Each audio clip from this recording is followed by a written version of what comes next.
extraordinary woman that we have here with us.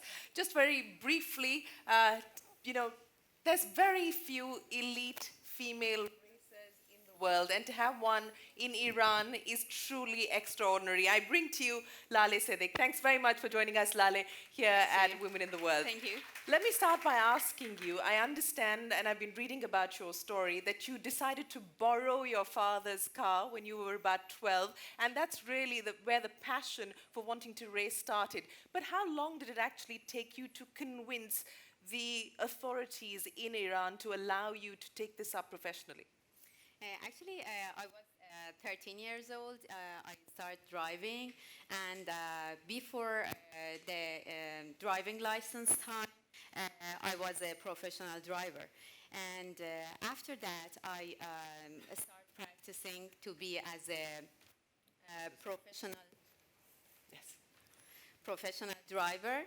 And when I was about 20 years old, I get into the race. It was, I can say it was about less than a decade for me take time to get into the professional career.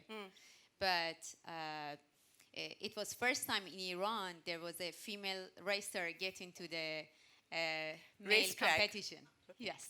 And what was the response like? And I understand, and take everybody through the process here of how difficult it really was for you to be able to realize your dream. You actually had to get a fatwa from the religious authorities to say that it's okay for you to be able to drive. Your father was your biggest support. And then when you actually got your license and you got there, the federation wasn't too happy about it, was it? Yeah, that's right. Actually, we solved the problem mainly from one of the Ayatollah's side. When we get a fatwa, I get back to the federation and ask them to give me the permission to compete against male drivers. It wasn't usual at that time. It was first time for a lady get into the male race and competition. So after fatwa, they accept my participation. But what was the response like when you finally walked out on the track, got into your car? What was the response like from the male competitors? They didn't take me serious as a competitor at the first time. But exactly in a first competition, I got the first place.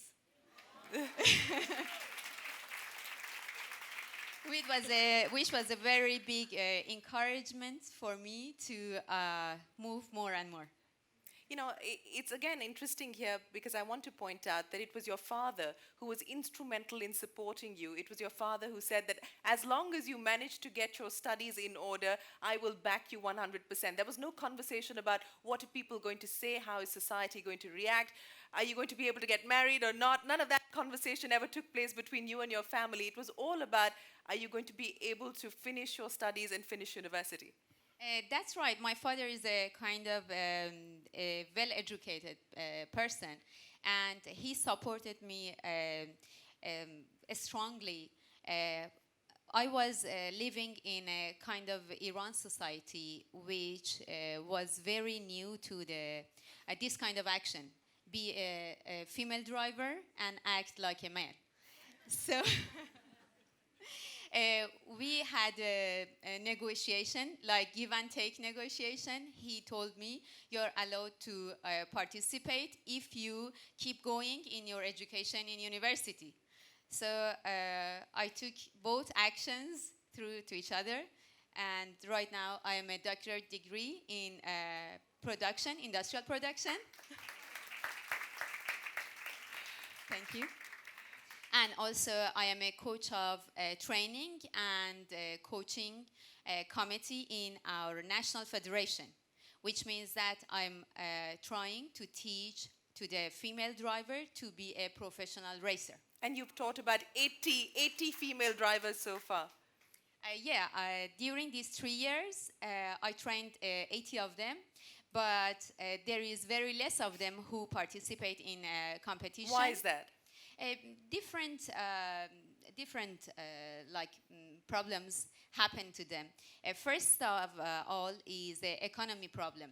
They cannot afford the cost for the motor sport. It's one of the most expensive sports around the world. They need family support.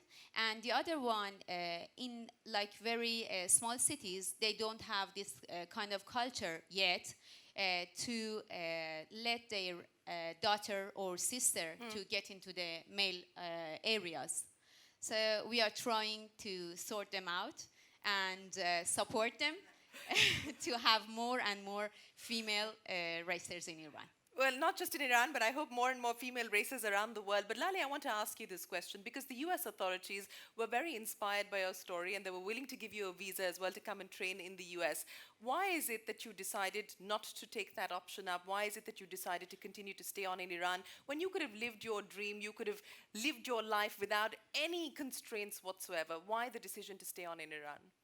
In one sentence, I found that I'm more effective in my country. I can send a message to a Persian female. Thank you. What is the message that you hope to send out? And I understand that perhaps at the end of your motorsport career, you could consider politics, maybe you could consider getting into some sort of a leadership role. Is that what you aspire to do now? Actually, I was trying to send this kind of message. Please believe your ability and your self-confidence. You as a female have very wonderful abilities from the creation, from your creation, from God. You have a very powerful brain. This means that if female in my country in different area believe these points, they can get into the different areas successfully. But how important is it to engage the men in this conversation as well? And you and I were chatting backstage and you were talking about how successfully you've been able to partner with your male competitors and that's actually helped you arrive at where you are in your career. How important is it to engage with men to take this dialogue and take this conversation forward? After participating in competitions with other male, I got different lessons. I learned different lessons during these decades. The last one, the previous one, which I learned it this year, I make a team with a male teammate.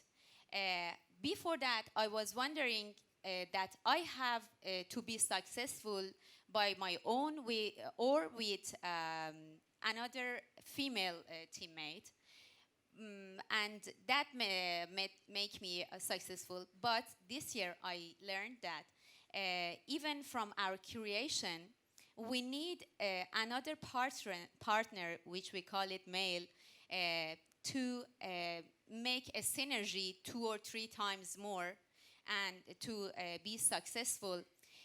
What it does mean is we need to get support from male side. Which means that, for example, we are female. We have our own power. We are mostly getting to detail. We do have a strong brain, but we have less ability in our body than male. So if we want to move forward, we need a couple, a teammate, a support from another opposite sex to sometimes, for example, to ask them help us in physical movements. Like changing a tire. Yeah, exactly. And this was my previous lesson from my competition. I could see the successful process to making synergy with a male teammate. So please, do not be pure feminist. What does that mean? Don't be pure feminist. Explain to us what that means. And why is it that people have such an issue with being seen as feminist or being called feminist? Because you are that, aren't you? A kind of pure feminists are, I can say, are selfish. Because this is real. We need their help. Please be clever than feminists.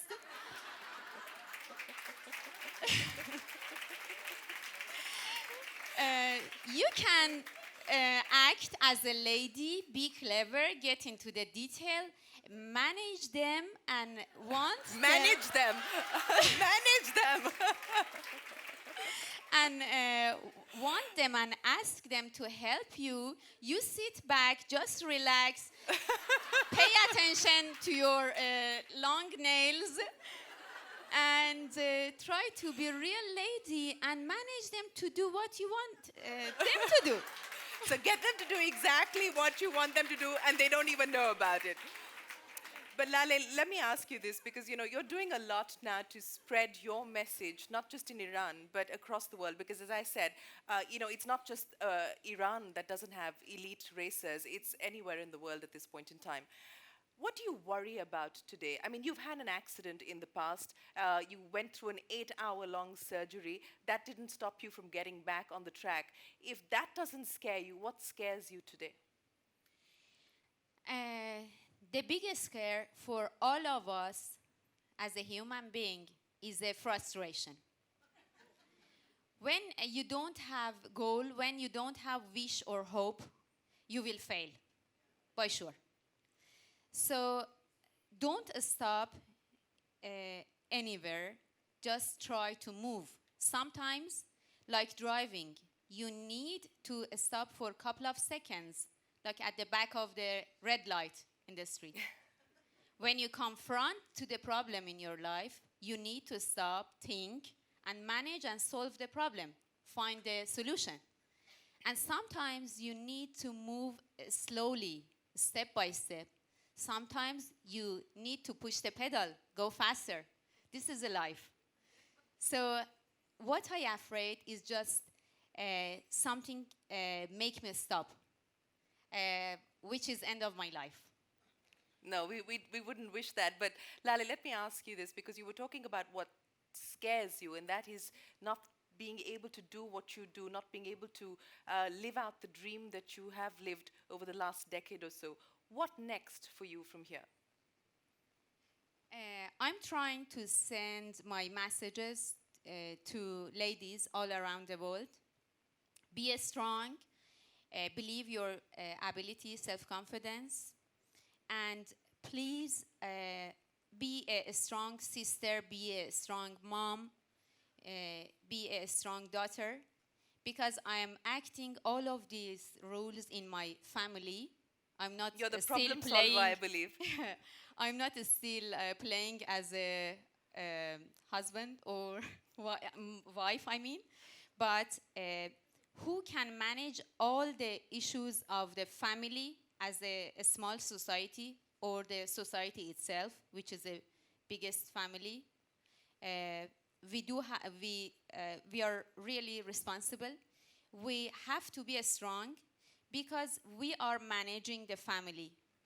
We can support mentally and solely, and from our feeling, we can support our father, our brother, our husband.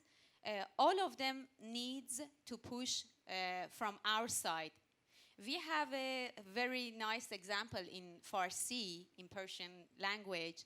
I'm not sure whether you have or not, but it says that behind of all of the successful gentlemen is a lady, successful and a strong lady, which means that all the successful male owe to their successful lady and a strong lady.